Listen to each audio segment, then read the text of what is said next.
Est-ce qu'on peut avoir l'état de santé de Wilfried Senghor? Qu'en est-il exactement? On a lu hier un communiqué de la Fédération ivoirienne de football. On voulait avoir plus de précision. De quoi souffre Wilfried Senghor? Bonsoir. Pour avoir plus de précision par rapport à la blessure de Singo, je pense que le médical serait mieux placé pour en parler.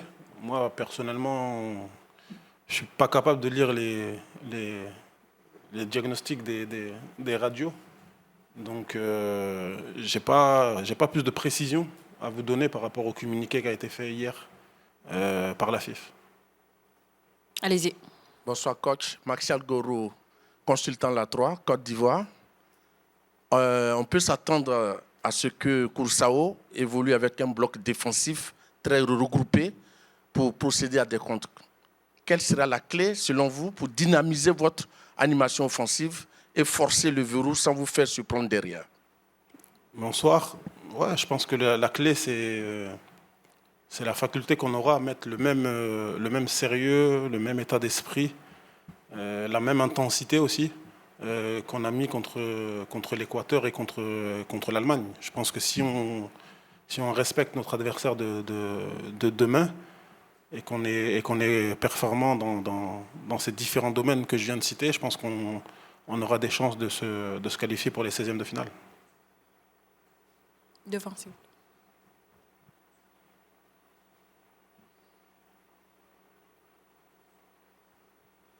Bonsoir coach. Sabine Kouakou, journaliste ivoirienne, Fraternité Matin.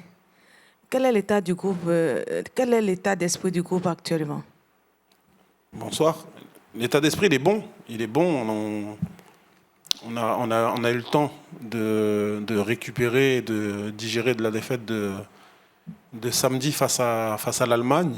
Après, les joueurs sont conscients qu'ils sont pas loin d'une qualification historique pour un deuxième tour de Coupe du Monde. Donc, même à l'entraînement tout à l'heure, je les ai sentis bien, je les ai sentis vraiment concernés, vraiment motivés pour aller chercher cette qualification.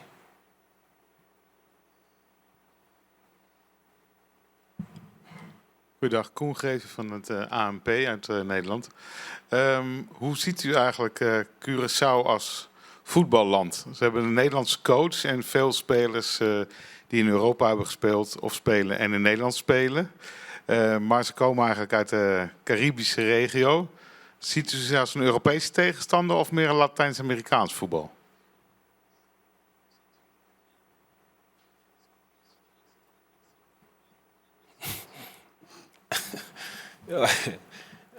Bonjour. Ouais, non, c'est un adversaire. Je ne vais pas dire que c'est un adversaire européen parce que ce serait mentir, même s'ils ont quelques joueurs nés aux Pays-Bas. Après, qu'est-ce que je pense de cette équipe en termes de foot? Ils l'ont montré contre l'Équateur. C'est une équipe qui, après une défaite 7-1 contre l'Allemagne, a su retrouver les ressources mentales pour faire match nul contre l'Équateur. C'est une équipe qui met beaucoup d'agressivité. Ils ont des attaquants qui sont capables de faire des différences aussi individuellement. Et ils jouent avec beaucoup de solidarité. Donc on s'attend à un match compliqué demain, comme le sont tous les matchs de la Coupe du Monde, d'autant plus qu'avec leur match nul contre l'Équateur, ils ont encore une chance de se qualifier pour le deuxième tour. Allez-y, monsieur. Bonsoir coach. Moi je vais parler tactique. Les deux derniers matchs, vous avez installé tu as installé un système à 4-3-3 contre une équipe beaucoup plus faible.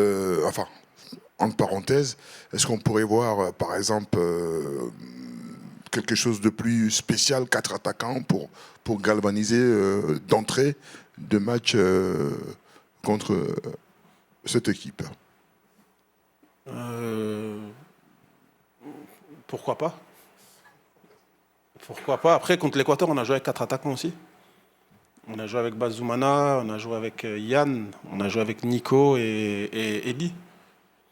Donc, on ne regarde pas forcément le classement FIFA de nos adversaires avant de préparer le match. Donc, On verra demain si on part avec 4 attaquants ou si on part avec plutôt 3 milieux.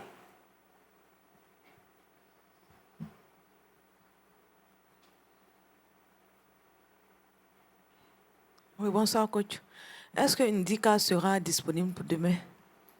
Bonsoir. Oui, Evan est disponible pour le match de demain. Il est sélectionnable.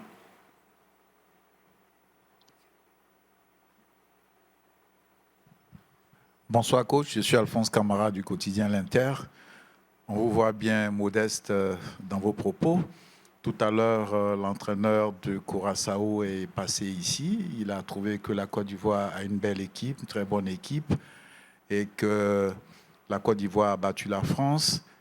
Et avec le match nul qu'ils ont fait, le match qu'ils ont fait contre l'Équateur, demain, au plan offensif, ils vont se donner les armes nécessaires pour vous faire mal. Qu'en dites-vous? Bonsoir. Il a bien raison. Il a bien raison. Il n'est pas venu ici pour nous donner des points. Il n'est pas venu ici pour nous regarder jouer. Donc c'est normal. C'est normal. Je pense que j'aurais fait la même chose à sa place. Si j'avais un point et qu'il me restait un match, j'aurais joué le tout pour gagner et me qualifier pour les 16e de finale. C'est tout à fait normal. Allez-y. Bonsoir coach, je suis tout au fond. Ange Kouadio du quotidien L'Intelligent d'Abidjan, l'Intelligent TV. Alors coach, comment vous avez vécu cette vague de marée contre votre attaquant, pour ne pas dire notre attaquant, Adingra, juste après le match? Et qu'est-ce que vous lui avez dit pour lui remonter le moral? J'ai pas vu Bonsoir, pardon. J'ai pas vu la vague de marée. Comment vous avez appelé ça?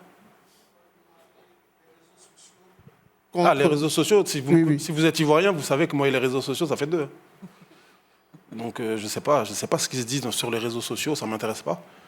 Et je me fie jamais aux réseaux sociaux pour faire mes équipes, pour prendre mes décisions, pour gérer mon groupe. Simon, il a raté une occasion comme tout joueur de foot. Personnellement, je lui en veux pas du tout pour ça. Et c'est ce que je lui ai dit, c'est ce que j'ai dit au groupe. J'ai dit que moi, les erreurs techniques, j'avais pas de problème particulier avec ça. Que le plus important pour moi, c'était qu'il lève la tête et qu'il se remette à travailler, parce que des buts pour la Côte d'Ivoire, il en mettra d'autres. Il en ratera d'autres, malheureusement, aussi. Mais en fait, cette action n'a rien changé à la confiance que j'ai pour Simon. Donc, après les critiques, ça fait partie de notre métier, malheureusement. Donc, je ne sais pas, je lui demanderai ce soir si lui a regardé les critiques sur les réseaux sociaux. Et s'il a regardé, je lui demanderai de me dire qu'est-ce qui s'était dit. Mais je ne pense pas qu'il ait regardé. Bonsoir, coach. Olivier, du journal L'Avenir, Côte d'Ivoire. Alors, coach, vous avez dit tout à l'heure que les joueurs sont motivés, surtout qu'ils ont une occasion d'écrire l'histoire de la Côte d'Ivoire en passant au second tour. Et vous-même, coach, vous aussi, vous allez passer, je veux dire, vous allez écrire une histoire de la Côte d'Ivoire aussi. Alors, qu'est-ce que ça vous fait, vous, en tant que coach? Je pense que comme tout être humain, ça me ferait plaisir. Ce serait pour le groupe d'abord et pour le pays, ce serait une fierté de passer le premier tour. Mais je pense qu'on est plus ambitieux que ça. Je pense qu'on serait content demain si ça nous arrivait, mais qu'on continuerait à regarder devant et atteindre l'objectif qu'on s'est fixé d'aller le plus loin possible dans cette compétition. Et coach Martial Goro, consultant la 3, Côte d'Ivoire, vous êtes venu avec un effectif de 26 joueurs. Jusqu'à présent, vous en avez utilisé 18. Je crois qu'il en reste 8. Est-ce que demain, pour ce match, vous allez essayer de reposer certains cadres pour lancer ceux qui n'ont pas encore eu de minutes de jeu?